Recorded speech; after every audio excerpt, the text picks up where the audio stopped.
You know, the one thing about doing this and doing videos for you fine people is right from the beginning when this channel started out as just nada over 3 years ago, just point a camera, do the video, and assume nobody's watching. That's basically the way I've done this for 3 years. Hasn't changed. It's part of the reason why I don't get into all the big fancy editing and all the big fancy splashes at the opening or the ending and all that. Um, so when you see yourself in a Columbus Blue Jackets video, it's weird. Just gonna say it's strange, and part of you goes, "Wow, that's me." So it is just as bizarre to me as it would be to anybody else who might be watching this, going, "Why am I in a video?" That's where I take. That's how I feel about that. Now, discussing that, and then moving on to this, the LA Kings, who missed the playoffs, and if we're going to get into how and why, and depending on how I title the video that day, it's either how or why. It doesn't really matter. It's kind of the same connotation either way. The Kings are built in a way that it'll be very hard for them to bounce back next year. To be honest, it is. It's going to be hard for them. You have Kopitar, who's 31 years of age, making $10 million till 2024. And I'm not saying that Kopitar's done or they should trade Kopitar. Just at this point where the league is getting younger and younger, Kopitar, who had a poor season by his own standard, I would imagine he would admit he had a poor season. That $10 million doesn't look like a fantastic contract right now. Now, he may have another bounce back year.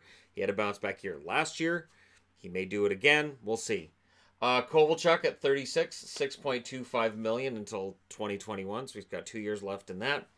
That contract definitely looks like it's too high and likely for too long. Now, how happy he is in LA and how happy LA is with him remains to be seen, and we'll see what happens in the offseason with Kovalchuk. Dustin Brown, 5.875 million until 2022. So he's got 3 years left. He's 34 years of age. So the odds of Brown having a big bounce back season or injury free season, it drops with each year. He had a decent year, he did, but he also had the injury problems. So we'll see how Brown does next year. Jeff Carter, who was rumored to be being traded all these times around the trade deadline, and I kept saying no, because he is threatened that if LA trades him, he can retire. He is quite happy in LA. He loves being in LA, and I don't blame him. And at 5.272 million until 2022, I don't really blame LA for maybe exploring it, but I don't think it got to that level. I really don't. I think the team understands he's got his no movement clause, and that if he retires, it becomes a whole messy proposition with his contract being as it is. So I think he's a king until at least October. I would be surprised if they're able to move him. Unless they can sit down with him, his agent, and another team and maybe work something out. Tyler Toffoli's 26, so he can bounce back from what was a subpar season for him. 4.6 million, and then that expires next summer. So that's 10, 16, 21, 26, about 31, $32 million altogether between those guys. And the production just isn't there to justify it. Now, if you look at the blue line, you've got Doughty, whose $11 million extension kicks in this summer, and that's for a long time. He's 29. Depending on who you ask, either he had a season that would have warranted consideration for the Norris, or he sucks. There doesn't seem to be an in-between with that either. Dion Phaneuf, 34 years of age. He has 2 more years left on his $5.25 million a year cap hit. And people will get into this too, and they'll say, well, the cap hits, whatever, but they only get paid this amount. Hey, when you're LA, you're making money. So it really, the amount you're being paid versus cap hit, it really doesn't make a big difference. And for teams that are trying to compete, I guarantee there isn't an owner going, oh, that guy's eating up that much for the cap, but that's okay because I'm only paying him $1 million this year. Odds are the owner would say, you know what, if you can move that cap hit out so we can bring somebody else in, go for it. Jonathan Quick at 33, that $5.8 million, huge bargain if he's healthy and if he's at the top of his game till 2023. Somebody may very well bite on that because goaltenders at age 33, they're not that old yet. If they decide to move that contract, somebody likely will take it because They don't have any unrestricted free agents. But on the restricted free agents, they got Iafallo, who has arbitration rights. He's going to get somewhat of a raise. Adrian Kempe, who, depending on whether it's the first half or second half, Adrian Kempe. First half, the offense wasn't there. Second half, it seemed to get better. So he may very well get a prove-it contract over a couple years. Brandon Leipzig, he has arbitration rights. Matt Roy has arbitration rights. And Cal Peterson has arbitration rights. And is 24 years of age. So Cal Peterson, who came up and played very well. I saw it with my own eyes in Vegas. Good goaltender. And I think LA will pencil him in as one of their goalies next year. Now, whether it's as a backup to Jonathan Quick and they move Campbell, or they go with Campbell and Peterson and they move that $5.8 million in cap, that's what remains to be seen. Because right now on Cap Friendly, they say they're spending $72.2 million towards next season now. The highest the cap's going to go is $83 million this summer. So that being said, that gives them a little over $10 million. And that's not including the guys they've got to re-sign. So they don't have cap space to go out in the free agent market unless they can free themselves of one of these cumbersome contracts. And even then, I don't know. I don't know what you're going to get back, and if you're going to have to take some money back. Like it's a dicey proposition.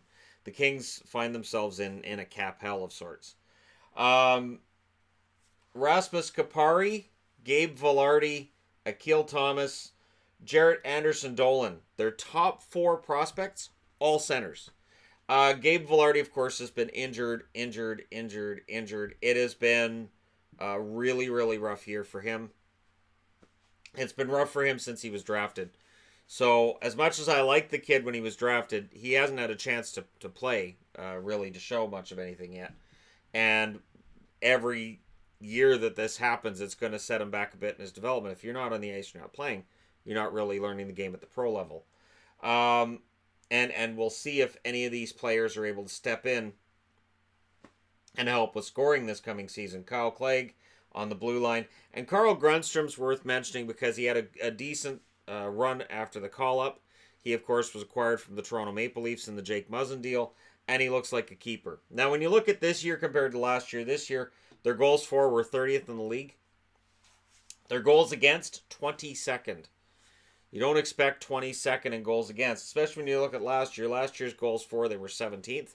Not a great goal-scoring team, and goals against, they were first. Number 1 in the NHL, down to 22nd this year. So while we talk about the Islanders going from worst to first, these guys almost did the opposite. So I would expect the goals against to come up next year. In terms of, I expect them to get better next year. So the goals against would come down. The save percentage would come up. But how much? And then the goals for, where do the goals come from? So is it going to be a bounce back year from Kopitar that helps? Does Brown stay healthy for 82 games, which would help? Does Jeff Carter have some sort of a redemption season? They're going to need a lot of these things to line up for them. And, of course, Todd McClellan now is the coach for the team. So they fire their coach. They bring in Willie Desjardins during the season. Willie, I thought, did okay. That's Willie. Willie's he's an okay coach. He seems like a nice enough guy. Not a guy who's going to cause a lot of fights in the locker room type guy. But, the team lost 27 points off where they were last year with their 31-42-9 record. It was a dramatic fall for this team. Now, where they lose it, it's early. October 13th to 25th, they lost 7 in a row. Never really recovered from that.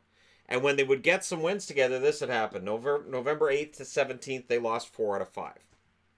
So at that point, they were already, I think, 6 games below 500. And that's, pulling off the loser points and just having it 5-11, and I think it was 5-11-6. It was not a great record, and they couldn't pull themselves out of it. December 4th through 15th, they lost 6 out of 7. And then the big ones, February 9th to 28th, when they were done, when the Jake Muzzin deal was coming through, they lost 10 in a row.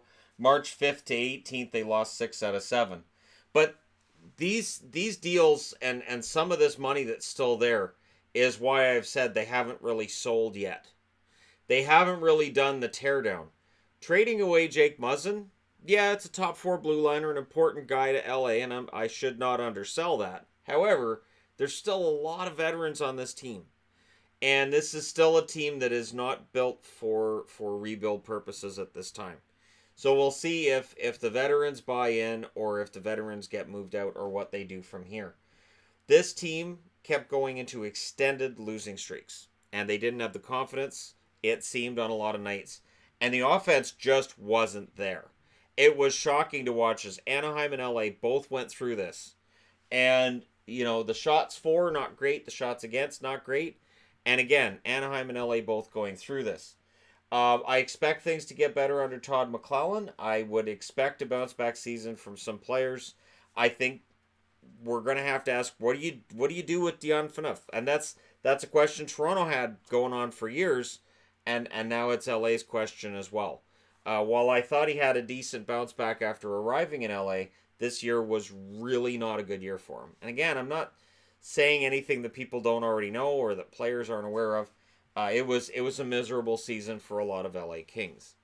So it's possible the Kings this summer could look at this and say, well, we missed the playoffs. We lost 27 points, but we're going to bounce back next year because that's kind of what happens. We can't panic. And there's probably something to that. The idea that if you panic and you just rip everything apart, it can make it a whole lot worse. That if you don't panic, you move out one piece or two, and you see what happens the following season. But let me know what you guys think in the comment section below, as always. You'll notice this is the playoff board where I have all the playoff matchups and everything. And I thought, I can use the playoff board because, LA's not really in it. And for people who keep asking me, can you do my team next? I'm going alphabetically. So Minnesota would be next and then Montreal. And is it weird that Detroit, Edmonton, Florida, LA, Minnesota, Montreal are all in alphabetical order in the National Hockey League, and all 6 missed the playoffs? There's your real conspiracy. It's an alphabetical conspiracy. All right. Let me know what you guys think in the comment section below. As always, don't forget to hit like and subscribe if you're browsing your way through. You just happened upon this video. And hey, thank you guys so much for watching. I'll talk to you again soon.